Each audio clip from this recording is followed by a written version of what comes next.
Hey, what's up? Kain tayo. Naglaga akit, Chena. Si Ate Gemma, ang bisitang pandangal. Tanan, si Ate Rowena, namumblema sa secret. Secret lang, wala kayong clue. Secret lang yon. Bawal sabihin.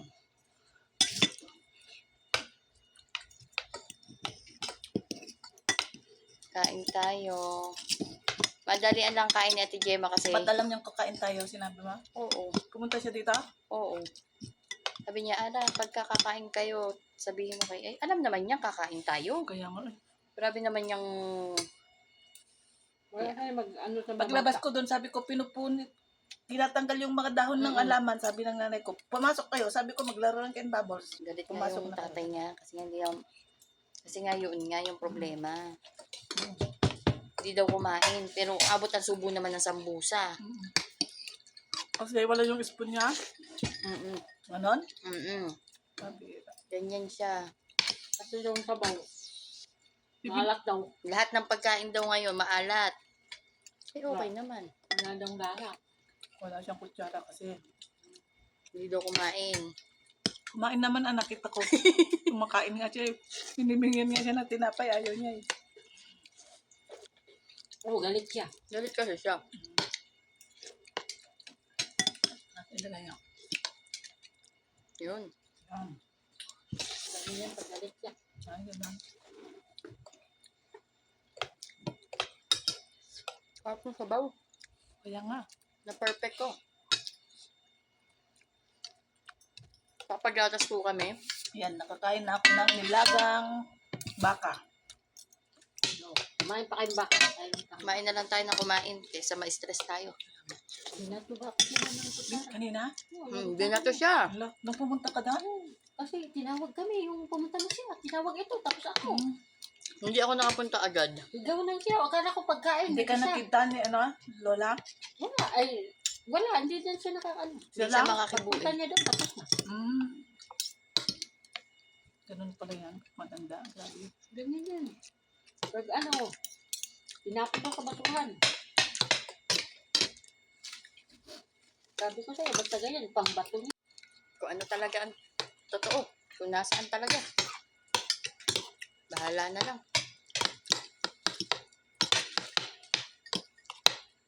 Sa ilang taon ko, ngayon lang yung nawala. Ang tagal-tagal ko Tatagal dito. na. Siya, sa ilang taon niya, ngayon lang nawala. Ako din, sa tagal ko dito, na kauna-unahan ko tinilikpit yan. Hindi naman kasi namin ginagamit yan. Kahit sila amo, hindi talaga nila ginagamit yan. Bakit nawala? Hindi na kinukuha. Hindi. Kasi, Hindi na. isang beses yung hinahanap namin. Yan ang nilagang baka ni Ana. Alam mo. Sarap. Sarap ng sabaw. Alam mo kung saan namin nilagay, kung saan ko nakita? Nilagay ni OIC sa pressure cooker. Kaya kanina, nung sabaw, tiningnan ko talaga doon. Hinalungkat ko, baka ako nilagay doon. Mahahanap mo din yan. Ilalabas nila. Tignan mo. Inshallah.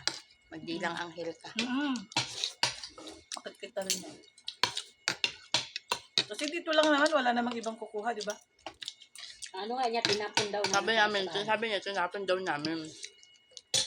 Doon man kami tapon. Mga kutsilyo, yung mga kutsilyo nga nawawala din, eh. Tinapon daw namin, tapos malaman naman ko kay hindi ko alam kung kay kapatid mo, o sa'yo. Sabi mo sa akin kasi di ba may ginamit ako. Tapos sabi mo sa amin yan. Oh. Dinala ni Lola, sabi mo. Nag-ano yata ako. Doon sa bahay ninyo. Nag-live yata ako, nag-rail. Ayun, sinabi ko, may isang ganito na ano. Dahil sabi sa'yo, kinuha niya yan sa bar.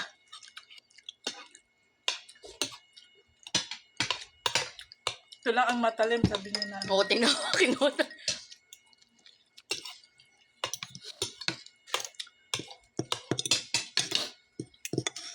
Sarap ng kain natin. Kahit ganyan nangyari.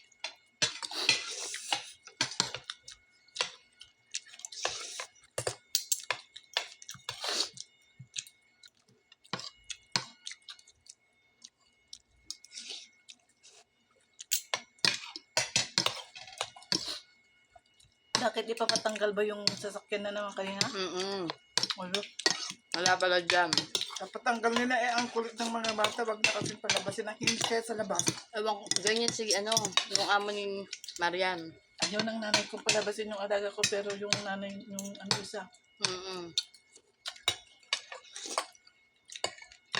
Pag gusto niya, palabasin ng palabasin, itinuwag bantay. Kaya nga, wala naman dun yung Wala mamang bantay. Kaya nga. sarap ng repolyo. Pero ba na, kumain ka na kumain, repolyo. No? Yan.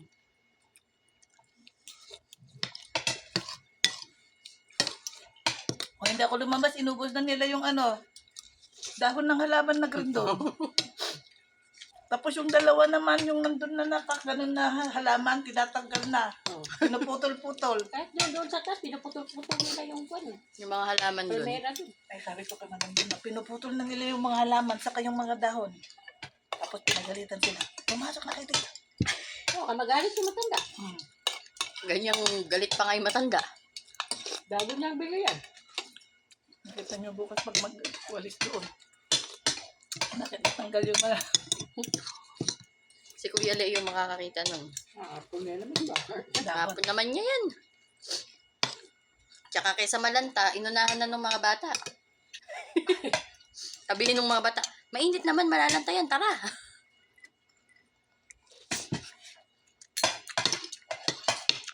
Kain ka, di ba? Oo, teka, ibusin ko man ito, baka bigla ako. Umubo ka pa. Huwag ka masyado magmadali.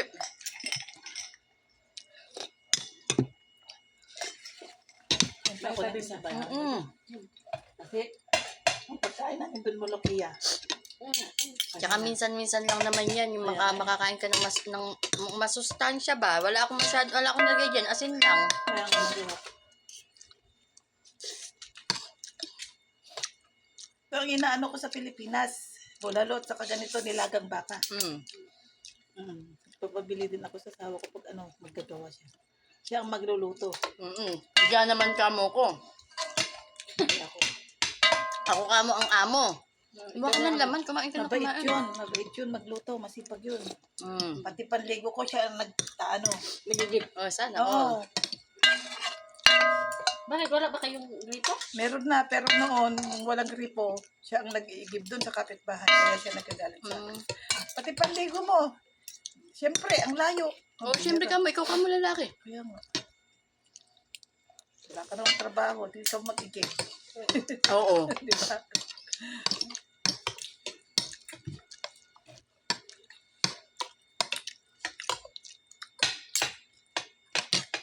Yan, nag-order ka, di mo inaubos. Oo, hirap nun ano. Hmm. Pag di mo naubos, sabi, pwede ba take out? Pwede rin naman.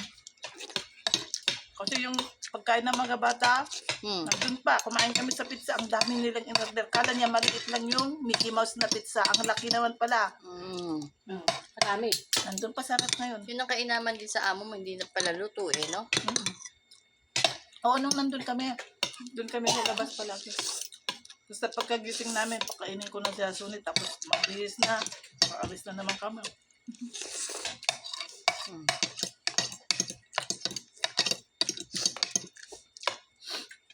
Kagalak ka. Bye! Yummers! Dami namin nakain. 4 na araw. Bye. 3 gabi.